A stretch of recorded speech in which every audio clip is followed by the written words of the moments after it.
Hello विद्यार्थी। आज की इस वीडियो में मैं आपको फिजिक्स में कूलाम के नियम का सत्यापन कराऊंगा। मैं पहले आपको इससे पहली वीडियो में आकर्षण बल तथा प्रतिकर्षण बल के बारे में बता चुका हूं। इसमें मैंने आपको कूलाम का नियम के बारे में बताऊंगा। तो सबसे पहले परीक्षा में किस प्रकार से प्रश्न पूछा जाता है मैं उस माध्यम को बताऊँगा। तो सबसे पहले पूछ लिया जाता है कूलाम के नियम को स्पष्ट कीजिए, या करके पूछ लिया जाता है दो बिंदु आवेशों के मध्य लगने वाले आकर्षण तथा प्रतिकर्षण बल के कूलाम के नियम को लिखिए। विद्यार्थियों, ये बहुत बहुत महत्वपूर्ण प्रश्न है, वेरी वेरी इंपॉर्टेंट है। परीक्षा में बार बार आता ही है, और कोई भी एग्जामिनर आता है आपकी क्लास में और वो सबसे पहले जो पूछता है फिजिक्स में तो यही पूछ लेता है क्लास 12th में कि बताइए विद्यार्थियों कि कूलाम का नियम क्या होता है, स्पष्ट करिए उसका।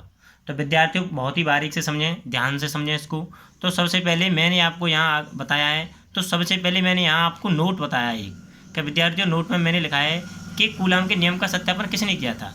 तो विद्यार्थियों फ्रांस के वैज्ञानिक हुआ करते थे, उनका नाम पूरा था चार्ल्स एंगस्ट्रॉम कूलाम।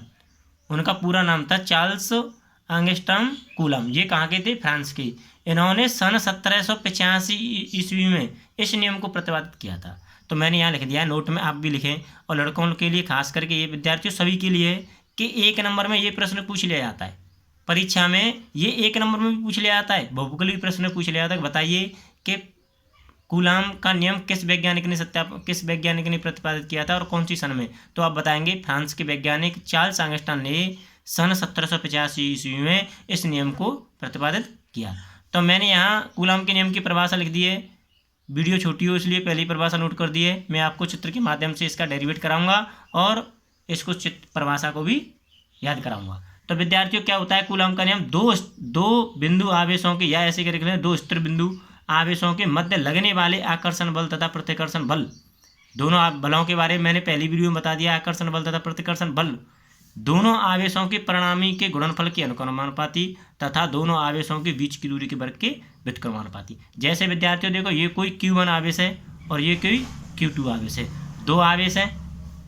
इन दोनों के बीच में जो लगने वाला जो बल है, यहाँ से यहाँ तक में और यहाँ से यहाँ तक में जो लगने वाले जो बल है, उस बल की हमें क्या करनी है? गणना करनी है। तो विद्यार्थियों यहाँ से लेके मैं मान लेता हूँ इन दोनों के बीच की जो दूरी है वो कौन सी है? R दूरी है। यानी यहाँ से लेके यहाँ तक की दूरी R है और यहाँ से लेके यहाँ तक की दूरी R है। दोनों आवेश जो R दूरी पर स्थिर है।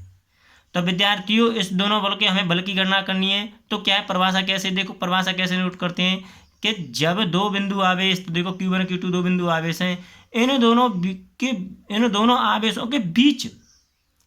आवेशों के मध्य या बीच में लगने वाले जो बल है वो कौन कौन से बल हो सकते हैं? आकर्षण बल भी हो सकता है और प्रतिकर्षण भी बल हो सकता है। अगर ये विपरीत है तो कौन सा बल होगा?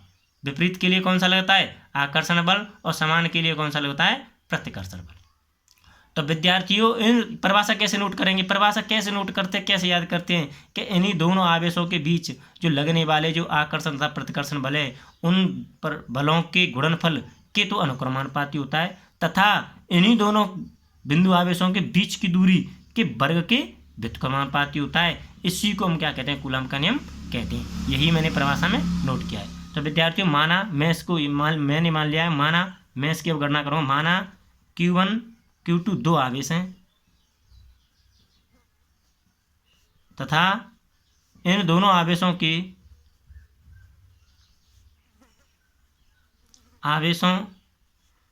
बीच की दूरी R है। तो कूलाम के नियम से तो विद्यार्थियों जो लगने वाले जो बल हैं ए प्रोपोर्शनल क्या होगा? Q1 Q2। यानी मैंने परिभाषा क्या कहा है कि जब दो बिंदु आवेशों के बीच जो लगने वाले आकर्षण तथा प्रतिकर्षण बल हैं उनके गुणनफल के तो अनुक्रमानुपाती होता है। तो ए प्रोपोर्शनल Q1 इंटू Q2, यानी इन दोनों के बीच का गुणनफल हो गया। अर्थात दूसरी परिभाषा में क्या? तथा दोनों आवेशों के मध्य की बीच की दूरी के क्या होता है? बीच की दूरी के क्या होता है? व्युत्क्रमानुपाती। तो इसको मान लेता हूं मैं समीकरण नंबर फर्स्ट।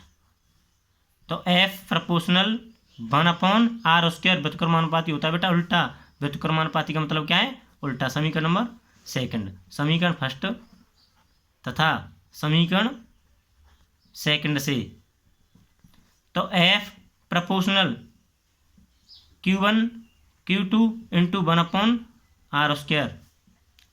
या ऐसे करके लिख सकते हैं F proportional Q1 Q2 upon r square, multiply कर देंगे इसके नीचे बने।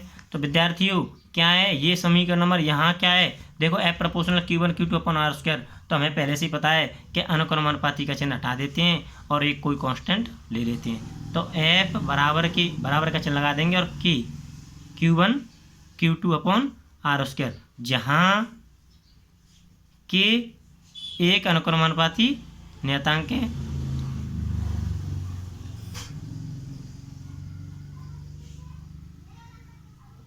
अनुक्रमानुपाती नियतांक है। तो विद्यार्थियों यहाँ आते हैं, जहाँ के क्या है अनुक्रमानुपाती नियतांक है, तो F बराबर क्या हो गया के Q1 Q2 upon r square.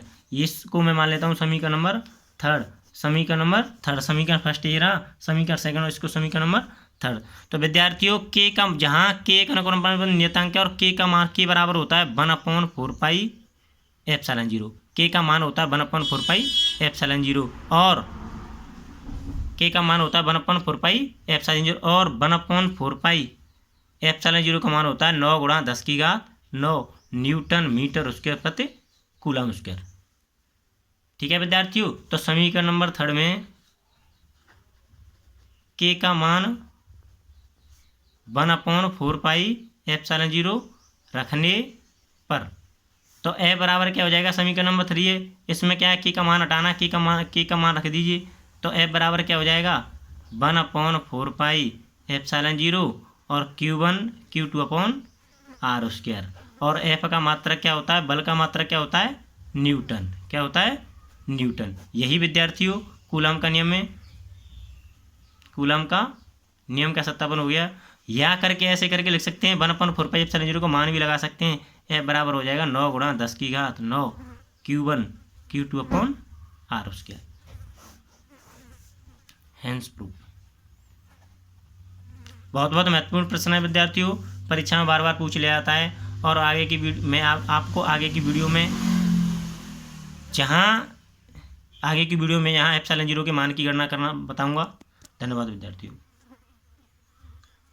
कोई भी परेशानी आती है विद्यार्थियों समझने में, मैं आपको पुनः समझा देता हूँ। मैंने यहाँ से लिया था कूलम का नियम क्या होता है, देखो यहाँ फिर दोबारा से चित्र से बताता हूँ कि दो बिंदु आवेश हों, इनके जो बीच के जो लगने वाले जो बल है, बल की हमें गणना करनी है। तो बल की कितना निकला है, बराबर कितना होता है 1/4πε0 Q1 Q2 upon r square.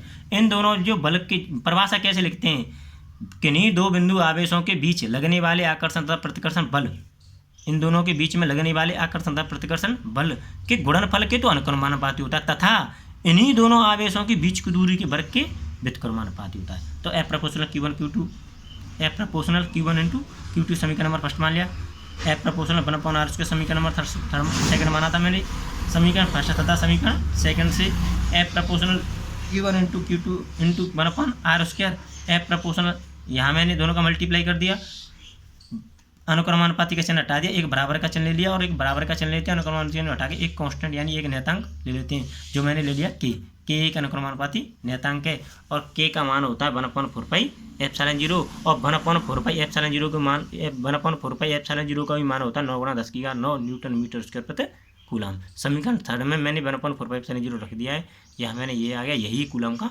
नियम है। इसका मान होता है 1/4πε0 9 × 10⁹ Q1 Q2 upon r square. धन्यवाद विद्यार्थियों, फिर भी कोई भी परेशानी आती है समझने में तो आप कमेंट करें।